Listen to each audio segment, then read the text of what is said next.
ओम शांति। आज मीठे मीठे शिव बाबा ब्रह्मातंत्र द्वारा कहते हैं कि मीठे बच्चे, बाप का हाथ पकड़ा है ना, बाबा का हाथ पकड़ने से बच्चे बेफिक्र बन गए। रूहानी बच्चों को रूहानी बाप बैठ समझाते हैं, इसलिए बच्चों को आत्म अभिमानी होकर बैठना। ऐसा और कोई जगह समझाया नहीं जाता। कोई भी साधु संत ऐसे नहीं समझाते कि आत्म अभिमानी होकर बैठे। ये एक बाप ही समझाते हैं और किसी को कहने ही नहीं आएगा। ये युक्ति कोई बता नहीं सकेगा। तुम बच्चे भी समझते हो ना, हम कौन है? आत्मा और ये मेरा शरीर। मैं आत्मा ही एक शरीर छोड़ दूसरा लेती हूँ। कभी मैं बैरिस्टर, कभी डॉक्टर बनती हूँ। कौन बनती हूँ? आत्मा। अब मैं आत्मा पतित बन गई, अब मुझे पावन बनना है। आत्मा में ज्ञान धारण होता है ना।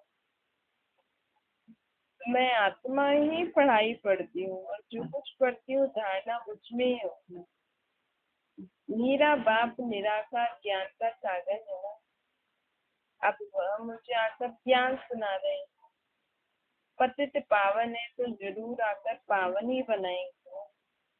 मेरा बाप प्रेम परम शिव परम पिता परमात्मा है। अब मेरा बाप सृष्टि पर आया है। मेरा बाप ही सुप्रीम नॉलेज है। मेरे बाप के पास अपना शरीर है। ये सब नॉलेज तुम्हारी आत्मा धारण है। बाबा कहते हैं ऐसे ऐसे अपने अंदर बातें कर।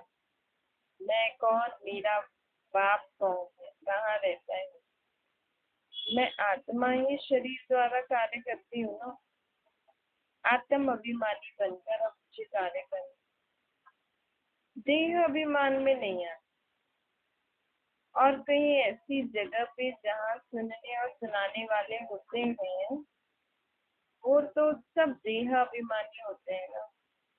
कहीं भी हमने ऐसा नहीं सुना है कि अपने को आत्मा समझते हैं। स्कूल में टीचर बोलते हैं ध्यान से सुनो, कंसंट्रेट करो, लेकिन कौन कंसंट्रेट करे, कौन ध्यान दे?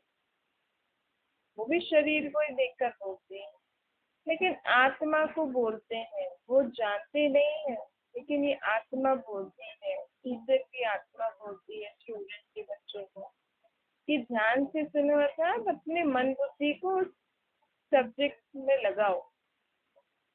ऐसा है, लेकिन टीचर खुद ही नहीं जानता है कि मैं आत्मा हूँ, इसको पढ़ा रहा हूँ। तो वो भी देह अभिमान में, बच्चों को भी देह अभिमान में होकर देखते हैं। अब हमने जाना है ना, मैं आत्मा ही सब कुछ करती हूँ। मेरा बाप निराकार अब मुझे राजयोग सिखला रहे हैं। बाकी सब मनुष्य इस दुनिया में देह अभिमानी है। भले लक्ष्मी नारायण के लिए कहेंगे ये आत्म अभिमानी थी, फिर भी वहाँ देह अभिमान तो देहभान में नहीं आएंगे तो फिर राज्य कैसे करेंगे? ये ज्ञान परमपिता परमात्मा ही आकर देते हैं हम आत्माओं को। आत्मा को धारण करना होता है। आत्मा को पावन बनने की युक्ति उसका बाप बता रहे हैं। अभी सारी दुनिया का डाउनफॉल है, फिर राइज करना है। अब तुम बच्चे जानते हो ना, डाउनफॉल मतलब डिस्ट्रक्शन, राइज मतलब कंस्ट्रक्शन। स्थापना और विनाश, विनाश को बोलते हैं डाउनफॉल, स्थापना को बोलते हैं राइज अर्थात कंस्ट्रक्शन। नई दुनिया स्वर्ग की स्थापना और फिर पुरानी दुनिया हल का विनाश, डिस्ट्रक्शन कंस्ट्रक्शन। तो बाबा भी इंजीनियर बन गया ना। अब बाबा भी यहाँ पे नई दुनिया का कंस्ट्रक्शन कर। तो बाबा कहते हैं मैं बड़ा ठेकेदार ठहरा, तुम भी ठेकेदार हो। तो कल इंजीनियर बन के डिजाइन भी कर रहे हैं, फिर बनाने का भी डायरेक्शन देंगे ना। तो बाबा कहते हैं मैंने भी ठेका लिया है, तुमने भी ठेका लिया है ना।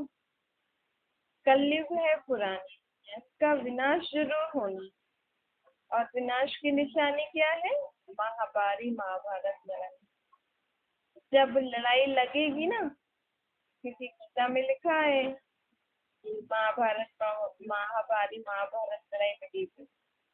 अब तो दुनिया में ऐसी हालतें अभी कभी भी शुरू हो जाएंगी, तो लोगों को पता लगेगा कि अब ये लड़ाई लग रही है, तो कहीं ना कहीं भगवान आएगा। लेकिन वो किसको ढूंढेंगे? कृष्ण को, क्योंकि गीता में कृष्ण का नाम लिखा हुआ है ना। परंतु कृष्ण तो इस महाभारी महाभारत लड़ाई के बाद आएंगे। लेकिन इस लड़ाई के समय कौन आए हुए? अभी परमपिता परमात्मा शिव आए। तो देखो, गीता में कृष्ण का नाम डालने से लोग कितने मूंझे हुए। पर हमें तो पता है ना, अब हम तो नहीं ढूंढेंगे ना भगवान कृष्ण कहाँ आए, तो पता है शिव बाबा आ गए, वो नई दुनिया का कंस्ट्रक्शन कर रहे हैं। इसीलिए महाभारी महाभारत लड़ाई से पुरानी दुनिया का डिस्ट्रक्शन हो जाएगा। महाभारत का वृत्तांत शास्त्रों में दिखाते हैं। अब बाप ब्रह्मा द्वारा स्थापना करते हैं, तो जरूर नई दुनिया की करेंगे ना। अभी बेहद का विनाश होगा, फिर बेहद की स्थापना होगी। बाप ही नया घर बनाते हैं ना बच्चों के लिए, तो पुराने घर का तोड़फोड़ तो करनी पड़ेगी ना, यहाँ ही तो नया घर बनना है। तुम समझते हो, बाबा अब नई दुनिया की स्थापना कर रहे हैं। सतो प्रधान से तमो प्रधान, तमो प्रधान से सतो प्रधान सब होता है। ऐसा नहीं कि सिर्फ मनुष्य आत्मा होती है। सभी सभी दुनिया में जितनी भी चीजें हैं ना, प्रकृति, जीव जंतु, सब धर्म वाली आत्माएं, सब सतो से तमो जाती हैं। सतो प्रधान सतो रजो तमो। विनाश के लिए महाभारत की लड़ाई वैसे भी मशहूर है। अभी वही समय चल रहा है, वही चार साकर आपस में मिले हैं जो महाभारत के समय थे। यादव, सब यादव हैं, फॉरेनर। ये लोग सब मूसल आदि से लड़ाई करेंगे। तुम हो पांडव, कौरव है भारतवर्ष। ये बाबा कहते भारत के उत्थान और पतन की कहानी सीडी में अच्छी बताई हुई। एक सीडी का चित्र है। शुरू से अंत तक मनुष्य 84 जन्म लेते हैं। यह भी तुम्हारी बुद्धि में है ना। मनुष्य की बुद्धि में तो एकदम गोदरेज का ताला लगा हुआ। हमारा भी ताला अभी खुला है ना, किन्हीं का ज्यादा खुला है, किन्हीं का अभी खुल रहा है। इन बातों को मनुष्य ने जाना है। अभी जो बाबा हमें बता रहे हैं, हमने जाना है ना। आत्मा या शरीर धारण करती है, क्यों? पाठ बजाने के लिए। जो ड्रामा के आदि मध्य अंत के क्रिएटर, डायरेक्टर, मुख्य एक्टर्स हैं, उनको तो ड्रामे के बारे में जानना चाहिए ना। तो हमने जाना है, मतलब हम भी मुख्य एक्टर्स हैं इस ड्रामा के। अभी हमको ड्रामा के आदि मध्य अंत का हु इज हु, कौन क्या है, सब पता लग गया है ना।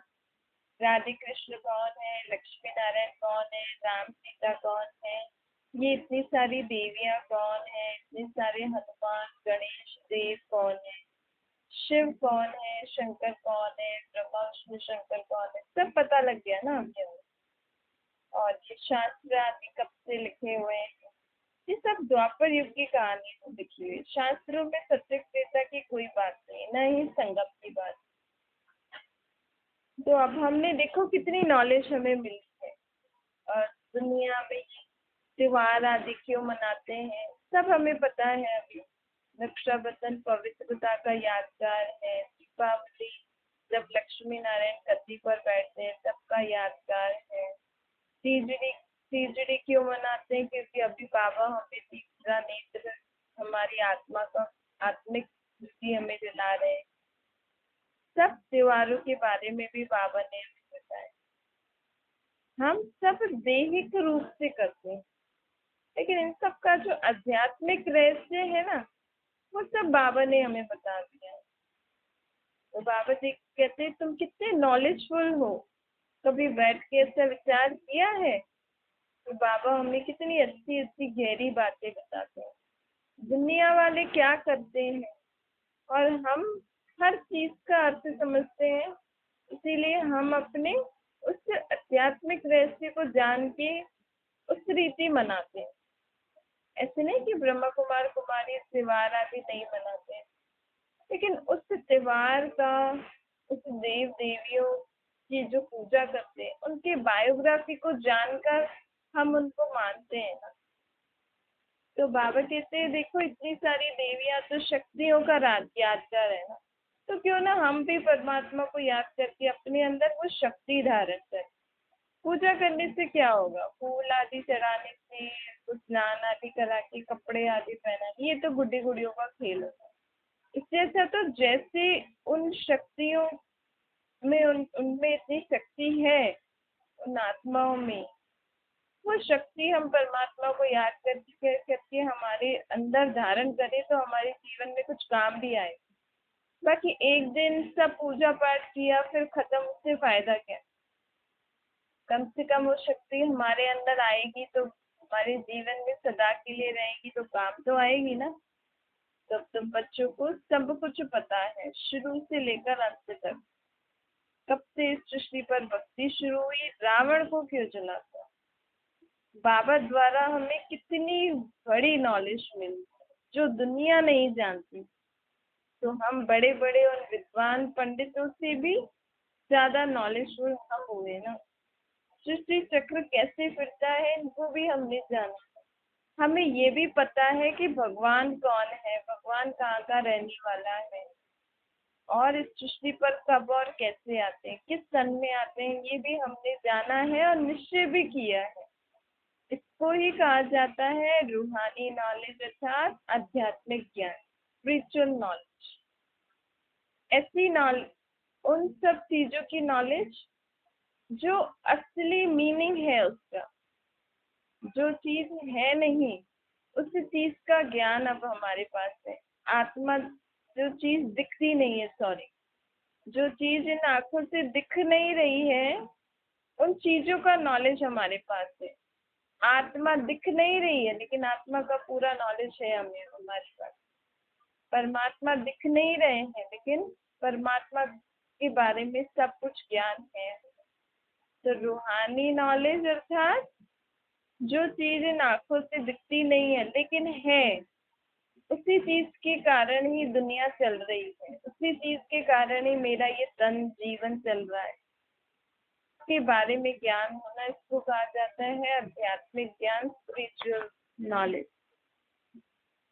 तो बाबा कहते हैं जिस्मानी ज्ञान को फिलॉसफी कहते हैं। जो चीजें हम आंखों से देखते हैं उसकी नॉलेज को फिलॉसफी कहा जाता है। स्पिरिचुअल नॉलेज, रूहानी नॉलेज को ज्ञान कहा जाता है। अब ये सब बातें बच्चों की बुद्धि में बाबा ने बिठाई है ना, तो इन्हीं सब बातों का विचार सागर मंथन करो और औरों को कैसे बताना है ये जान समझो। बच्चे जानते हैं ये 84 जन्मों का नाटक अब पूरा हुआ।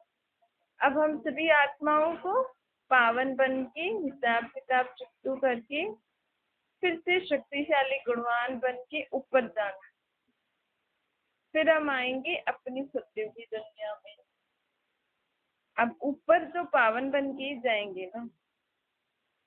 बाबा ने इतने जप तप तीर्थ आदि किए, पावन तो बने नहीं। पवित्र बनने के लिए गंगा स्नान किया परंतु पावन तो बने नहीं, इसलिए अब बाबा आए हैं हमें पावन करने।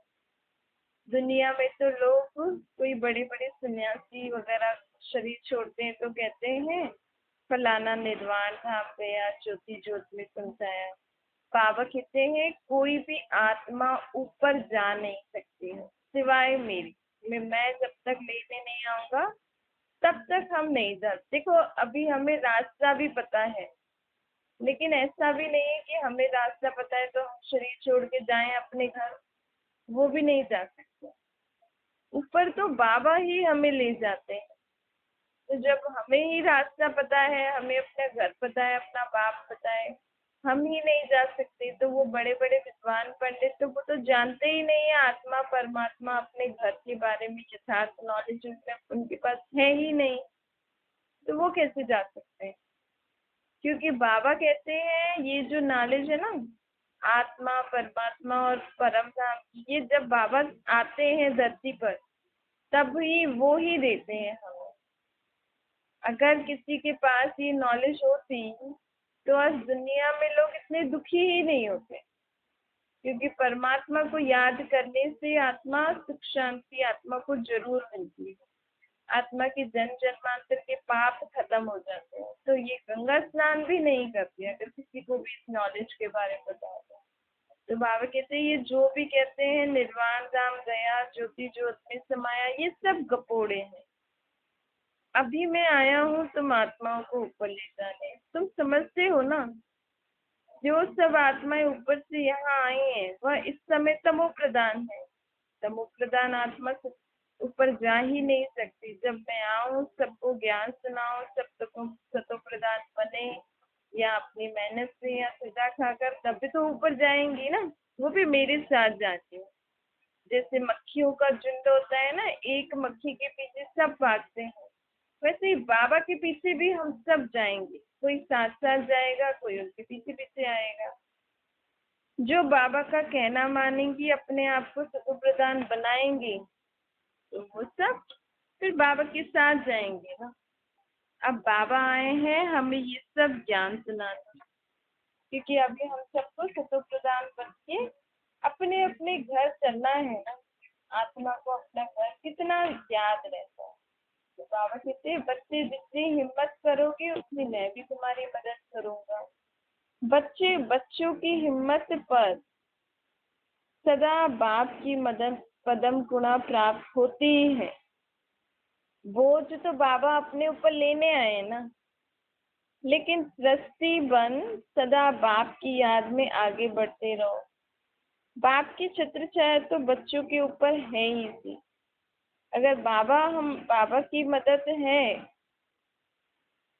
तो फिर हमारा पिछला हिसाब किताब भी छोटे में ही चुकता हो जाएगा। परिस्थिति आनी जरूर है क्योंकि सब कुछ यहाँ ही चुकता करना है ना, लेकिन बाप की मदद कांटा बना देती है, बड़ी बात को छोटा बना देती है। क्योंकि बड़ा बाप है ना हमारा, तो हमें क्या करना है, अब सदा निश्चय से आगे बढ़ते रहना है। हर कदम में ट्रस्टी बनना है। ट्रस्टी अर्थात सब कुछ तेरा। ट्रस्टी अर्थात जिसमें मेरापन नहीं। और अगर अपने को गृहस्थी समझोगे तो सब कुछ मेरा आ जाएगा। जहाँ मेरा होता है तो क्या होता है, वो जा जाता है ना। तेरा होगा तो बड़ी बात भी छोटी हो जाएगी। अगर बाबा के ऊपर छोड़ दोगे तो बड़ी भी छोटी हो जाएगी, और अगर मेरी समझोगे तो छोटी भी बड़ी हो जाएगी। तेरापन हल्का बनाता है ना, और मेरापन क्या बनाता है, भारी। मेरा कहने से ही सब अपने ऊपर हम जिम्मेवारी ले लेते हैं तो भारी हो जाते हैं कि है सारा दिन ये मुझे ही तो करना है, मैं ही तो सारा दिन करती हूँ, सब कुछ मुझे ही करना है, मेरा मेरा कहते हैं। तो जब भी भारी अनुभव हो ना आपको आपके जीवन में, तो बाबा कहते हैं चेक करो कि कहाँ मेरापन तो नहीं है।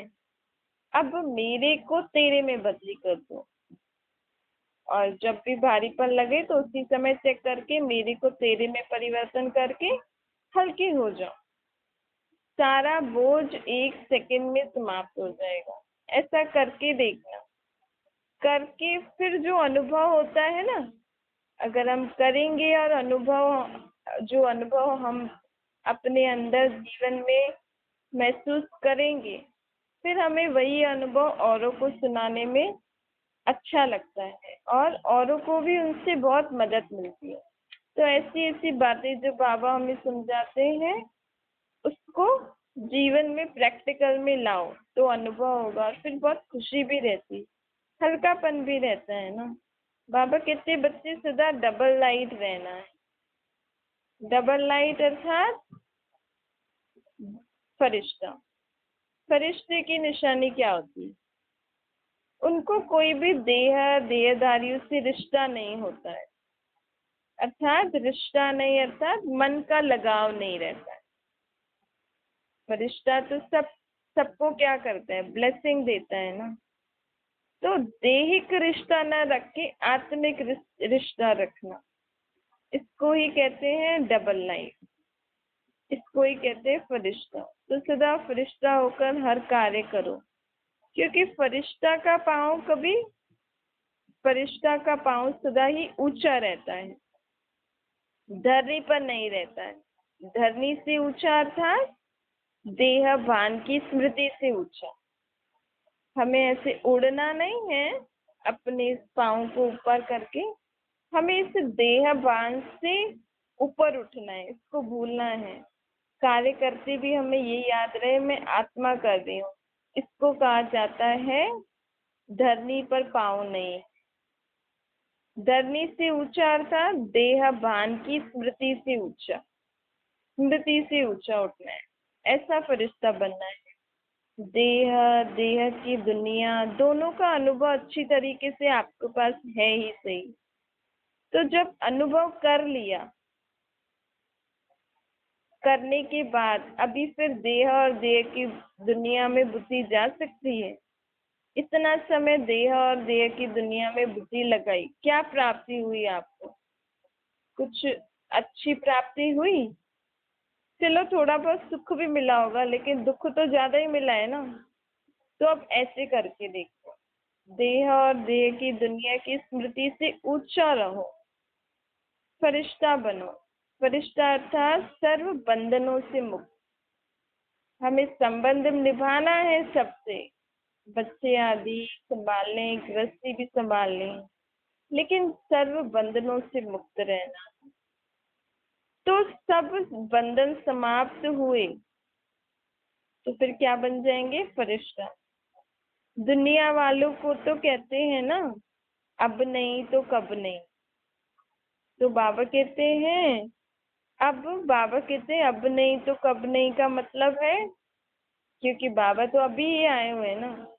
तो ये बंधन मुक्त वाली जीवन हमारे जीवन सत्युग में बंधन मुक्त वाली होगी, लेकिन वहां हमें अनुभव थोड़ी होगा कि ये मेरी जीवन बंधन मुक्त वाली है। इसका अनुभव हम अभी कर सकते हैं। अभी जो हमारे ऊपर जो इतने बंधन है, इतने बोझ है, देह के संबंधी पदार्थ वस्तु का, इन सब बंधनों को हम बाबा को देकर और खुद बंधन मुक्त जीवन जिए, तो फिर अभी हमें वो अनुभव होगा कि बंधन मुक्त जीवन कैसा होता है। ना तो हमने कलयुग में अनुभव किया, न सत्युग। अब इस संगम युग पे ही हम इस देह भान से ऊपर उठ के हर संबंध निभाकर इस बंधन मुक्त अवस्था का अनुभव कर सकते हैं। इसी कोई डबल लाइन अवस्था कहते हैं। तो अभी हमें फरिश्ता बनना है, और क्या बनना है? ट्रस्टी बनना है। तो बाबा कहते हैं ऐसे अगर हम जीवन जिएंगे तो ये जीवन बहुत मौजों की जीवन हो जाएगी।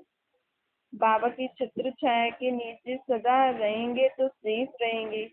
छत्र छाया के नीचे तो फिर माया भी नहीं आ सकती है, तो मेहनत से भी मुक्त हो जाएंगे। तो सजा मौज अनुभव रहेंगी ना। तो बाबा कहते हैं मेहनत तो तुमने द्वापर युग से करी है, बाबा हमें सब मेहनतों से छुड़ा रहे हैं।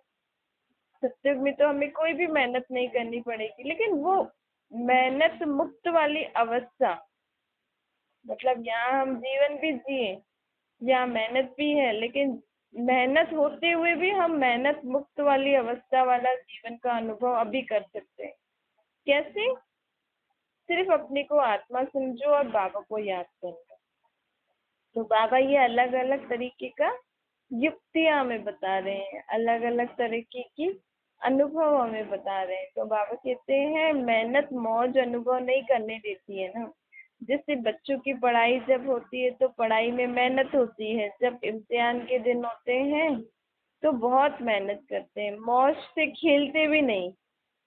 और जब मेहनत खत्म हो जाती है, इम्तिहान खत्म हो जाते हैं तो मौज करते हैं।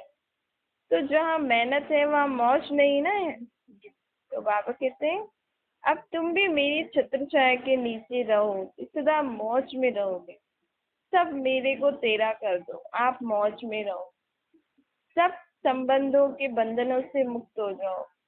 मैं आत्मा इस सामने वाली आत्मा के से संबंध निभा रही, देह बांध में आके संबंध नहीं निभाओ तो आपको मौजों वाली जीवन अनुभव होगी, बंधन मुक्त अवस्था। और ये आपके सारे संबंध सुखदायी हो जाते हैं। आप ये अनुभव करके देखो, आपके जितने भी संबंधी हैं आप उनसे आत्मिक स्वरूप में टिककर संबंध निभाओ, और ये आपके संबंध और गहरे पक्के मीठे होते जाएंगे, सुखदायी होते जाएंगे, कोई छूटेगा नहीं। इस रूहानी स्थिति में स्थित होकर अपने संबंध निभाओ तो आप मौज में रहो। तो बाबा कहते हैं कि ये पढ़ाई ऊंची है ना, ऊंचा बाप हमें पढ़ा रहे हैं, तो ऊंची पढ़ाई से प्राप्ति भी ऊंची होगी। अगर हम पढ़ाई अच्छी से पढ़ेंगे, निष्ठे से पढ़ेंगे, तो विजय भी होगी ना। तो और इस पढ़ाई की प्राप्ति कितनी है? 21 जन्मों तक। 21 जन्मों तक हमें फिर कोई भी ऐसी पढ़ाई नहीं पढ़नी पड़ेगी। सत्युग में भी हम खेल खेल में पढ़ाई करते हैं, और यहाँ हमारी पढ़ाई कितनी इजी है। सिर्फ बाबा को ही तो याद करना है ना। एक बाबा को याद किया अपने को आत्मा समझ के, तो सब बातें याद आ जाती हैं। सब बाबा शब्द में ही सब कुछ समाया हुआ है, और कुछ भी याद नहीं आए तो कम से कम आत्मा मेरा बाबा तो कह सकती है ना। बाबा अधिकार से कहना, दिल से कहना, जैसे तो मैं अपने बाप को याद कर रही, इस तरीके से बाप को याद कर रही। अच्छा, मीठे मीठे बच्चों प्रति माता पिता बाप दादा का याद प्यार और गुड मॉर्निंग। रूहानी बाप की हम सभी रूहानी बच्चों को नमस्ते। हमारी भी रूहानी माता बाप दादा को याद प्यार, गुड मॉर्निंग और नमस्ते। वरदान है, अपनी विजयी व सफलता को निश्चित समझकर सदा निश्चिंत रहने वाले निश्चय बुद्धि बने। जो बच्चे सदा बाप में, स्वयं के पास में, रामा की हर सेकंड की एक्ट में 100% निश्चय बुद्धि होते हैं ना, वही विजय व सफलता, उन्हों की ही विजय व सफलता निश्चित होती। निश्चित विजयी होने के कारण वो सदा क्या रहते हैं? निश्चिंत रहते हैं। उनके चेहरे से चिंता की कोई भी रेखा दिखाई नहीं देगी। उन्हें सदा निश्चय रहता है कि यह कार्य व यह संकल्प सिद्ध हुआ ही पड़ा। वो कोई भी काम करना चाहेंगे ना, और अगर को बाबा पे निश्चय होगा, स्वयं पे, ड्रामा पर, तो कोई भी कार्य संकल्प हुआ ही पड़ा है। उन्हें कभी किसी बात पे क्वेश्चन नहीं उठ सकता है कि होगा कि नहीं होगा, कैसे होगा, कब होगा, नहीं। अगर उनका संकल्प अच्छा है, बाबा की याद में करके वो संकल्प किया है, तो वो संकल्प हुआ ही पड़ा है। स्लोगन है, सुनने सुनाने में भावना और भाव को बदल देना ही वायुमंडल खराब करना। जब हम, अब तो पता नहीं आप सुनते हो नहीं सुनते हो, क्योंकि दुनियादारी में रहते हैं तो कई लोग सुनाते भी हैं, लेकिन कोई भी किसी के बारे में आपको कुछ ऐसी बातें सुनाए ना, तो आप सुनते समय भी अपना भाव और भावना सदा उस आत्मा के प्रति अच्छी रखना, कि बदल जाएंगे, ठीक हो जाएंगे, बाबा को याद करते रहना। पर सामने वाले सुनाते हैं, लेकिन आप उसमें हाँ हाँ करके, और वो जिस भाव और भावना से सुना रहे हैं ना, उसमें आप नहीं जाना। समझो कोई नेगेटिव और बुरे भाव और भावना से सुना रहे हैं तो आप, और व्यर्थ भी सुनाते हैं कई लोग, तो उनके भाव में नहीं जाना है। उनके भाव में जाओगे तो आप में भी वो वाइब्रेशंस आ जाते हैं, और आपके जो घर के वायुमंडल है वो भी खराब हो जाता है। तो अगर आप अपने आप को ठीक रखना चाह रहे हो, फिर हम सोचते हैं, अरे मेरा मूड तो बहुत अच्छा था, मैं तो अभी बाबा को अच्छे से याद कर रही थी, अच्छे से सब कुछ कर रही थी, अब पता नहीं क्या हुआ, मूड कैसे ठीक नहीं हो रहा है। ऐसा भी हो, और कई बार हम नहीं करते, दूसरे भी हमारे घर में और होते हैं, वो लोग भी करते, तो उससे वायुमंडल खराब हो जाता है, तो वो भी हमारे ऊपर इफेक्ट करता है। इसलिए बाबा कह रहे सुनने सुनाने में भावना और भाव को बदल देना ही वायुमंडल खराब करना है।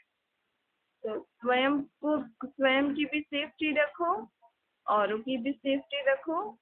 बल और कुछ अच्छा सुन नहीं रहे हैं, लेकिन हम अपने भाव और भावना को सदा अच्छा रखेंगे, तो स्वयं भी ठीक रहेंगे और वायुमंडल भी ठीक रहेगा।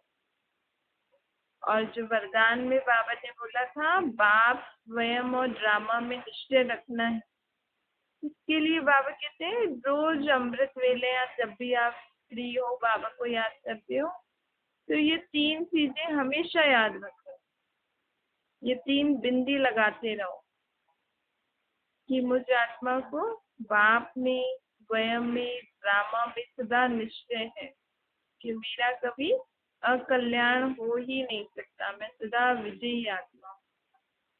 अच्छा,